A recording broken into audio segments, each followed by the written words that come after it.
Alright everybody, so here we go. The long-awaited video that I've been meaning to post on this channel for a long time is how to change the carburetor on a Stihl FS90R, Cam 90R, 110 and 130. Basically, this video will apply to any Stihl Formix trimmer from the first generation, not the second generation like the 91R.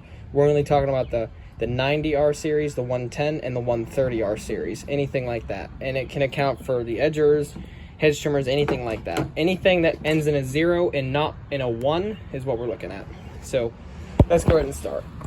T27, one screw on the back right here. There's one screw right here. And then there's one screw right here. We're gonna unscrew all three of these. And every single screw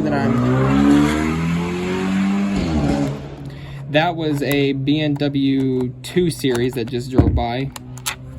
I'm gonna go and pause the video, get these 3 screws out of the way. I'll be right back. You have those 3 T27 screws removed. Actually, I have a tripod sitting right here. I will go ahead and again, I'm using the trash can as my workbench today. Like I said before in a previous video, anything can be my workbench.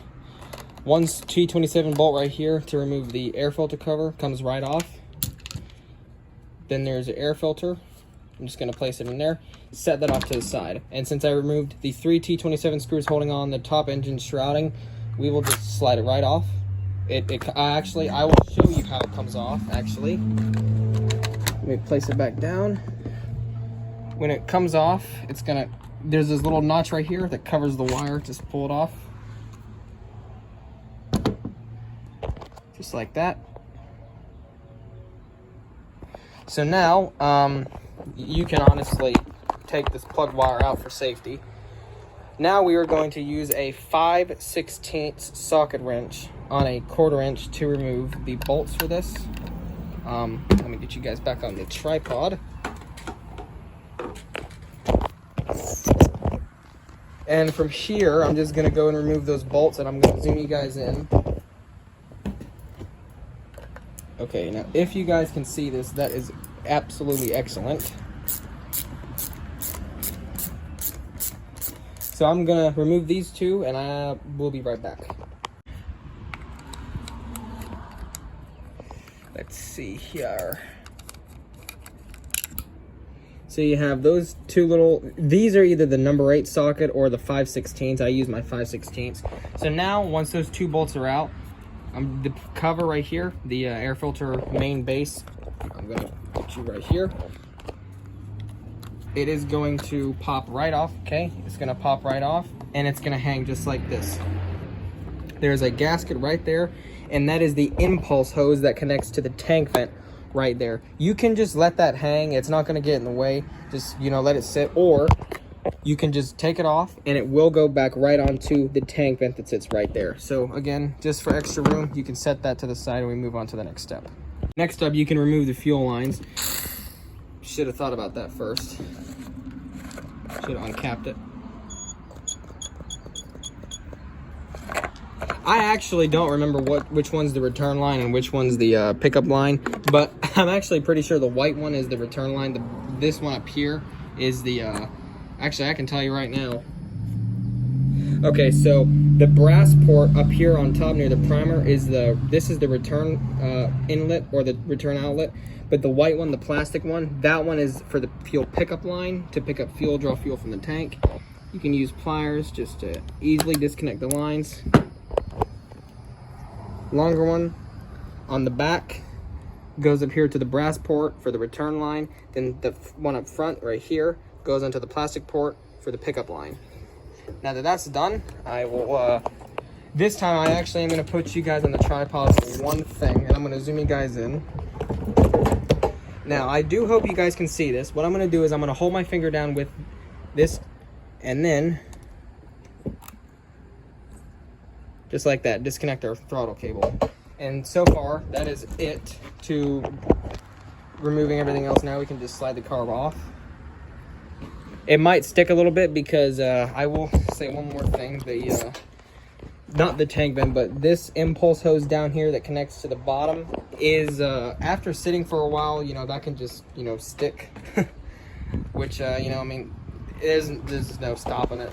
It's gonna stick a little bit, so it'll take a little bit to yank it off, but gasket, the green gasket stays right there just like that. Off your carb comes right there. So once you have that done, you can take your new carburetor. This is a HIPA aftermarket carburetor, the HIPA HIPA. I personally think that is the best aftermarket brand there is. I'm gonna go ahead and put you guys back on the tripod once more. Probably keep you guys, probably right there. All right, we are gonna slide the carburetor on, and as I said before, the longer line that's on the back is going to go to the brass port for the fuel return line. We're going to slide that on there. And then the smaller line that's up front is going to go to the white plastic port for the fuel pickup line. Right there. Okay, if you can see that, that is excellent, excellent. And I will bring you guys back here to the throttle cable. I like to show this part especially because it can be tricky. Hold down. Actually, let me push it in a little bit more. Actually, let me try to connect the port down there. See, this would be good because I need to get this on video for sure. All right. Sorry, the camera work is not the best, guys. I do apologize because, believe me, I know it's not that good.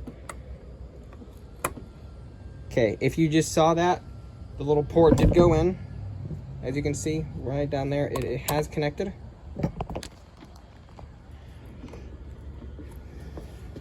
And I can use my pliers right here just to be absolutely sure that it is in. Okay, so that is definitely in.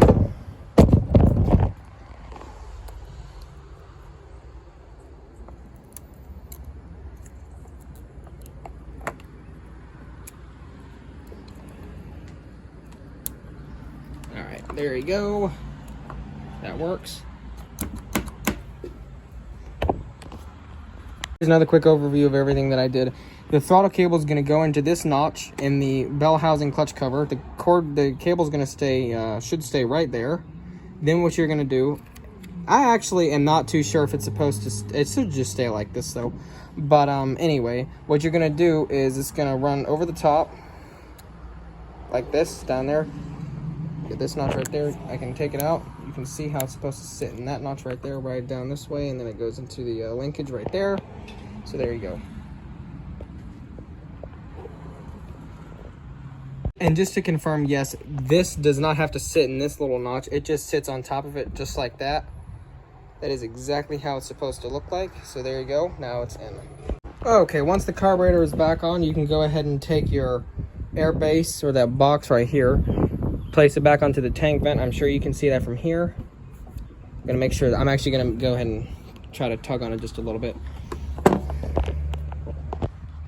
The line is on right there. Get you guys in a little bit closer. Zoom you back out. Gaskets are all in place like they should be. We're just gonna go ahead and place this right back on the two holes, just like that. All right, now it's actually sitting on there. You're gonna take your two number 8 bolts, 5/16s. Like I said, I'm using a 5/16 socket wrench. You're gonna have to sit lopsided here for a second. Oh yeah, you can see the blue wash brush over there. I gotta make sure you guys can actually see this. Okay. It's pretty straightforward from here on out. You just basically gotta put on all the covers and everything back on. It's pretty easy. So I'll be back in just a moment. The bolts are now in, but like many people would normally say, don't Superman them because, you know, this is going on to a carburetor like this. So definitely get them snug like that.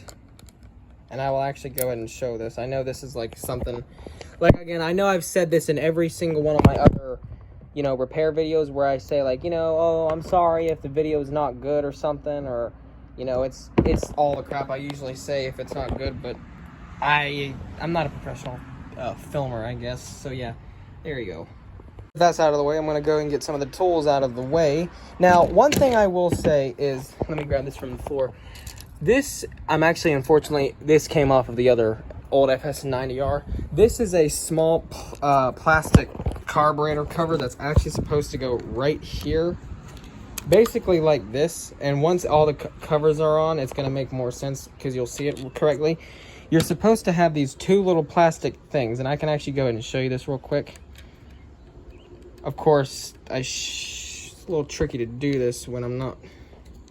Again, I should have it on the tripod, but like I said, I'll show you it once we get another cover on. But then the other one's supposed to go down there in this notch, but oh well, you know. I will actually show you how this cover is supposed to go on, and I actually should show you this, how to do it properly. All right.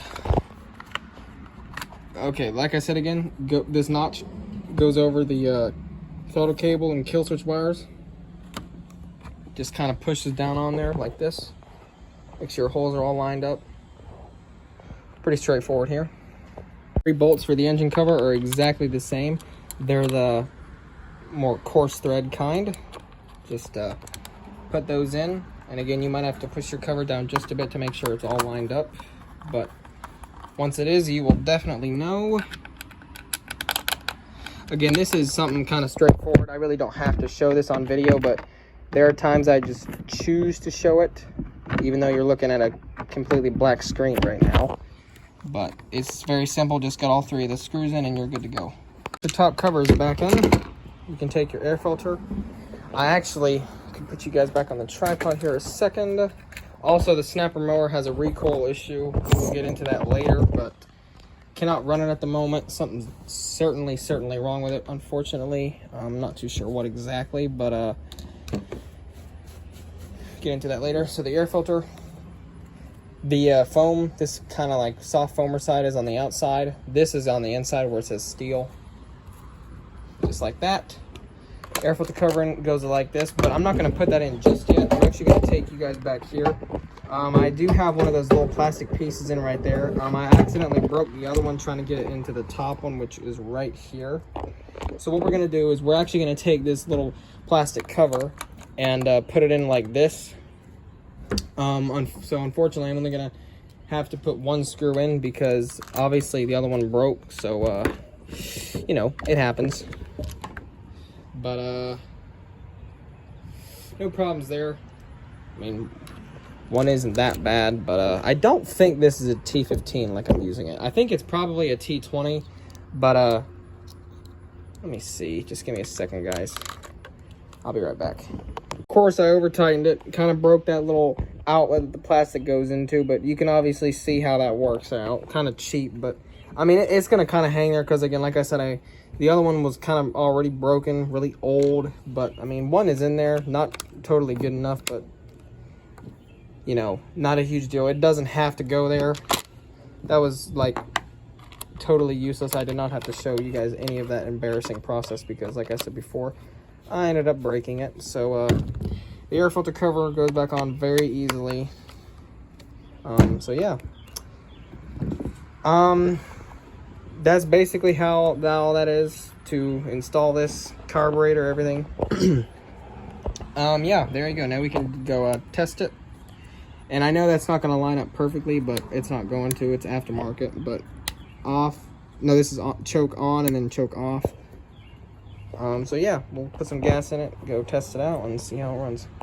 Okay, everybody. So you've made it to the end of the video. Congratulations. But I'm going to go ahead and say that from now on, I hate Stihl equipment because they're very picky with aftermarket parts.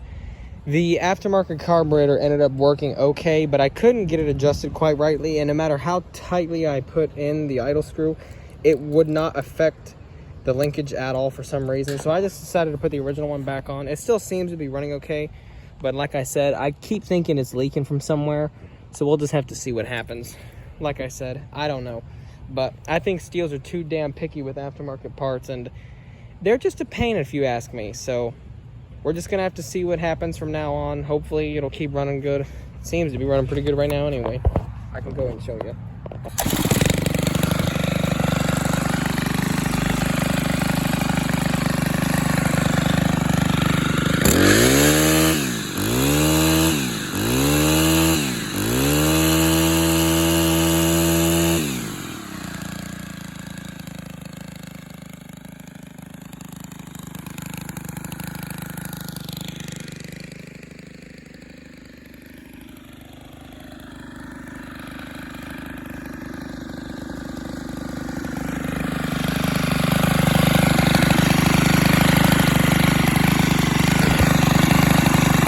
as you all know, the clutch drum is still bad inside of it. But, you know, I tried to get it off and I couldn't, so.